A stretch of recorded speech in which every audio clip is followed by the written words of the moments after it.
Kawasan Terpadu Nusantara merupakan salah satu program BNPT dalam upaya penanggulangan terorisme melalui pendekatan lunak berbasis kesejahteraan.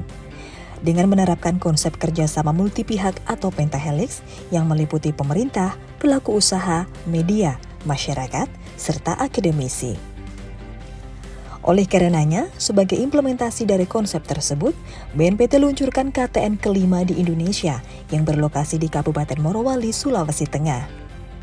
Pencanangan pembangunan KTN di Morowali ini merupakan bentuk kerjasama Badan Nasional Penanggulangan Terorisme dengan berbagai kementerian lembaga, antara lain Kementerian Lingkungan Hidup dan Kehutanan, Kementerian Pertanian, serta pemerintah Kabupaten Morowali. Dalam kegiatan yang diselenggarakan pada 27 September 2022 tersebut, Kepala BNPT Komjen Pol B. Rafli Amar hadir didampingi oleh pejabat tinggi media serta pejabat tinggi Pratama BNPT. Kegiatan ini diawali dengan penanaman pohon jagung oleh Kepala BNPT Komjen Pol B. Rafli Amar beserta jajaran dan perwakilan kementerian lembaga di lokasi KTN Morowali. Kepala BNPT Komjen Pol B. Rafli Amar sampaikan bahwa Morowali dipilih sebagai lokasi KTN karena memiliki potensi yang besar, baik di bidang sosial maupun ekonomi. Acara dilanjutkan dengan penandatanganan nota kesepahaman antara BNPT dan pemerintah Kabupaten Morowali tentang sinergisitas pengelolaan kawasan terpadu Nusantara wilayah Kabupaten Morowali. Penandatanganan ini dilaksanakan oleh Sekretaris Utama BNPT, Maijen TNI Dedi Sambowo dan Bupati Morowali, Dr. Andes Taslim. Diharapkan dengan hadirnya KTN dapat membantu proses reintegrasi sosial mitra deradikalisasi di Kabupaten Morowali serta meningkatkan ketahanan pangan Kabupaten Morowali.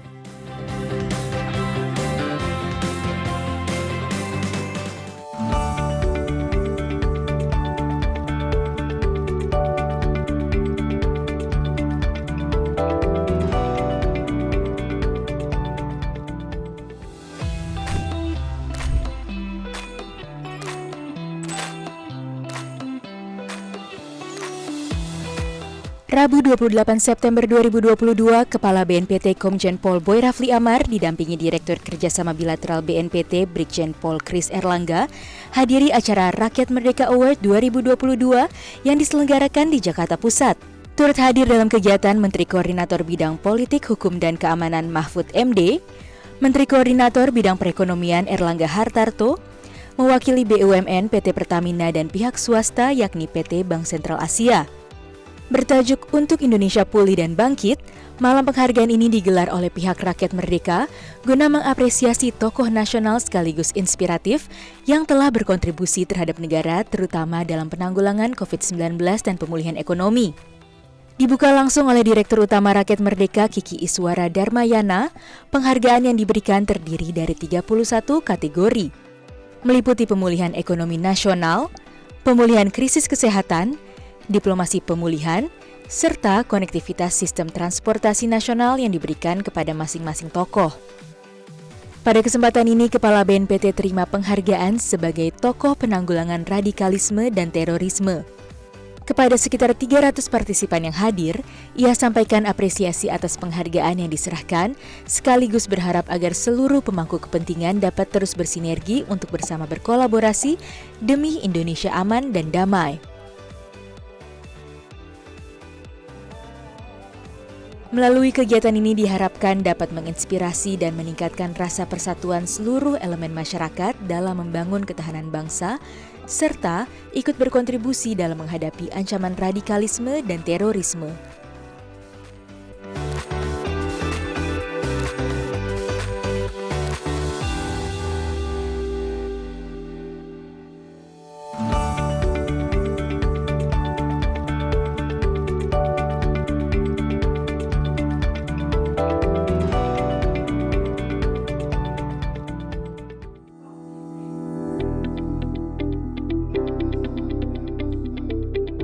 Badan Nasional Penanggulangan Terorisme mengadakan uji publik buku saku pedoman deteksi cegah dini terhadap potensi terorisme di lingkungan Kelurahan Desa Provinsi Lampung pada 26 sampai 27 September 2022. Direktur Pembinaan Kemampuan Wawan Rituan sampaikan, uji publik ini dilaksanakan dalam rangka pencegahan dini ancaman potensi radikalisme terorisme dengan melibatkan 3 pilar, yakni Babinsa, Babin Kamtibnas, Lurah dan perangkat desa. Daryanto selaku Kepala Pekon Pringsewu Lampung sampaikan bahwa terdapat beberapa tahapan syarat dalam deteksi ini, yakni mengidentifikasi hal-hal yang menyebabkan paham radikalisme dan terorisme, melakukan sosialisasi, penyiapan fasilitas bagi masyarakat dalam hal kegiatan positif, hingga himbauan kepada masyarakat untuk melaporkan kegiatan yang mencurigakan. Diharapkan kegiatan yang diikuti oleh 40 peserta ini mampu membangkitkan peran aktif masyarakat dalam upaya pencegahan terorisme di wilayahnya masing-masing.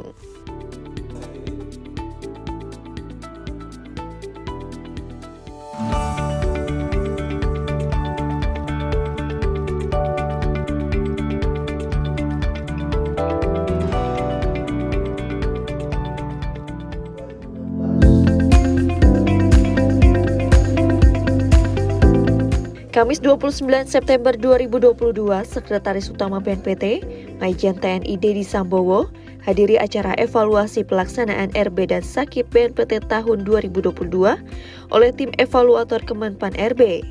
Dalam acara, Majen TNI Dedi Sambowo paparkan, BNPT terus lakukan serangkaian perbaikan agar memudahkan proses evaluasi seperti pengupdatean data dan pendalaman evaluasi agar pelaksanaan RB dan Sakip semakin sesuai dengan kebijakan dari Kemenpan RB.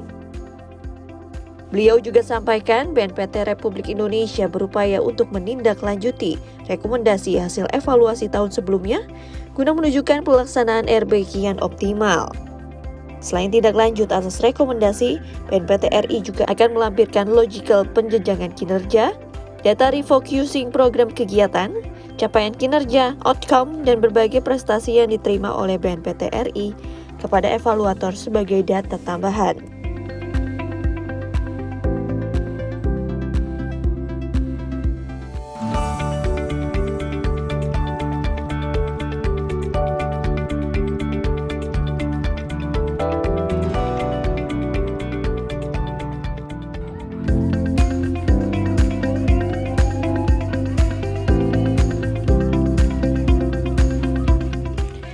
Seperti pepatah, dalam tubuh yang sehat terdapat jiwa yang kuat. Hidup sehat merupakan salah satu faktor penting bagi keberlangsungan hidup setiap manusia. Oleh karena itu, Badan Nasional Penanggulangan Terorisme kembali gelar kegiatan olahraga yang diselenggarakan pada 30 September 2022. Kegiatan ini diikuti oleh Kepala Badan Nasional Penanggulangan Terorisme, Komjen Pol Boy Rafli Amar, Sekretaris Utama BNPT Majen TNI Dedi Sambowo, Deputi Bidang Pencegahan, Perlindungan, dan Deradikalisasi, Majen TNI Nisan Setiadi, Deputi Bidang Penindakan dan Pembinaan Kemampuan, Irjen Pol Ibnu Suhaendra, beserta jajaran pejabat dan pegawai di lingkungan BNPT. Acara diawali dengan sambutan singkat dari Kepala BNPT. Beliau sampaikan pentingnya kegiatan olahraga bersama demi menjaga kesehatan, meningkatkan solidaritas, sekaligus menjunjung tinggi kedisiplinan sumber daya manusia di lingkup BNPT. Kegiatan ini diharapkan dapat memperkuat kebersamaan seluruh pejabat dan pegawai guna membudayakan BNPT sebagai instansi pemerintah yang berintegritas, nasionalis, profesional, dan terpuji.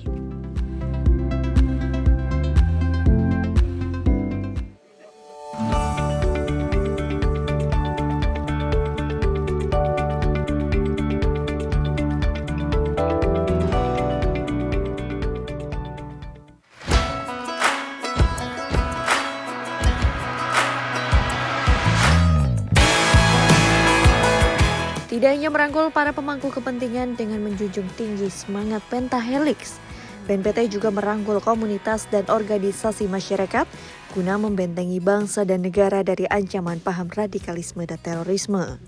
Oleh karena itu, Badan Nasional Penanggulangan Terorisme gelar penandatanganan nota kesepahaman dengan Rumah Komunikasi Lintas Agama atau RKLA di kantor pusat BNPT Sentul, Jawa Barat. Diselenggarakan pada 30 September 2022, Kepala BNPT hadiri kegiatan didampingi Sekretaris Utama BNPT, Majen TNI Dedi Sambowo, Deputi Bidang Pencegahan, Perlindungan, dan Deradikalisasi, Majen TNI Nisan Setiadi, Deputi Bidang Penindakan dan Pembinaan Kemampuan Irjen Pol Ibnu Suhaendra, beserta jajaran. Dari pihak RKLA dihadiri oleh Ketua Dewan Pimpinan Pusat, Zulfahrida Hanim atau akrab disapa Bunda Indah, beserta jajaran pengurus, juga didampingi sejumlah perwakilan dari organisasi Ikatan Keluarga Minangkabau. Dalam sambutannya, Kepala BNPT berharap melalui kerjasama ini berbagai program maupun kegiatan dapat dilakukan demi bersama meningkatkan semangat nasionalisme, meningkatkan kecintaan kepada bangsa dari bahaya terorisme. Selaras dengan Kepala BNPT, Zulfahrida Hanim sampaikan apresiasinya sekaligus harapannya agar sinergi antara BNPT dan RKLA dapat terus terjalin dengan baik. Penandatanganan nota kesepahaman diwakilkan oleh Sekretaris Utama BNPT dan Ketua DPP RKLA, disaksikan langsung oleh Komjen Pol Boy Rafli Amar. Ruang lingkup nota kesepahaman meliputi berbagai bidang, yakni pertukaran data dan informasi, sosialisasi terkait pencegahan terorisme, serta peningkatan kapasitas sumber daya manusia. Dengan terjalinnya kolaborasi ini, kedua belah pihak mengajak dan melibatkan seluruh elemen masyarakat agar pencegahan intoleransi, terorisme, dan ekstremisme di Indonesia dapat terlaksana dengan baik.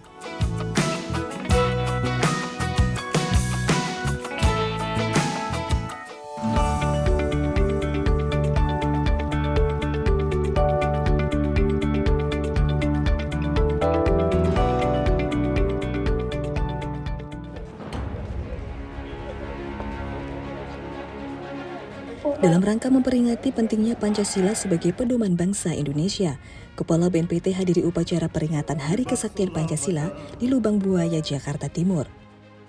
Peringatan yang dirayakan pada 1 Oktober setiap tahunnya ini dilaksanakan untuk mengenang para pahlawan yang gugur dalam aksi G30 SPKI yang terjadi pada 30 September tahun 1965 silam. Di tahun 2022 ini, Hari Kesaktian Pancasila mengangkat tema Bangkit Bergerak Bersama Pancasila. Upacara dipimpin oleh Presiden Joko Widodo selaku Inspektur Upacara dan dihadiri oleh segenap jajaran Menteri Kabinet Indonesia Maju.